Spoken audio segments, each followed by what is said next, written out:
G'day, ZiggyD here, and today I want to present you guys with some footage and my findings from my testing I did on the Strafe lifesteal exploit, or perhaps quirk if exploit is too strong a word for it. Just to begin with, my base life on hit is 885 and my life per second is 679. This means that while I'm fighting, my average healing tick is around 1000 HP. Occasionally you'll see it jump up to 3 or 4000 HP for one tick, and this is just because I've picked up a health globe. For the purpose of this testing, I'm using the Shadow Power rune Blood Moon, which gives a total of 25% lifesteal, and I'm using the Strafe rune Stinging Steel, which will further highlight the lifesteal by increasing the crit damage by a further 100%.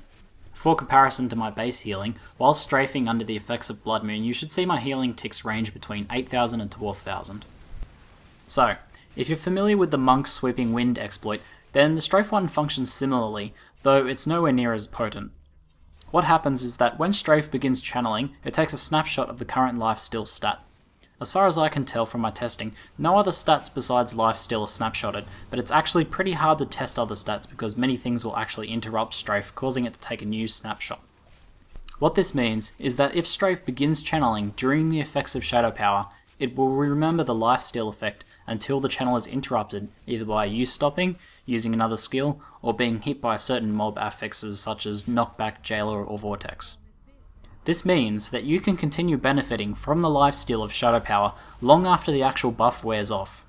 Dealing with reflect damage elites is extremely easy using this, although it gets a bit more tricky if they use a CC affix that interrupts the strafe. However, there is a negative side to this snapshot quirk or exploit. If you start strafing and then activate Shadow Power, the lifesteal won't take effect unless you stop strafing for a split second to refresh the snapshot. For this reason, I think that this was not intended by Blizzard and should be fixed. I reckon a good number of players have tried strafe with Shadow Power only to die constantly without realizing why.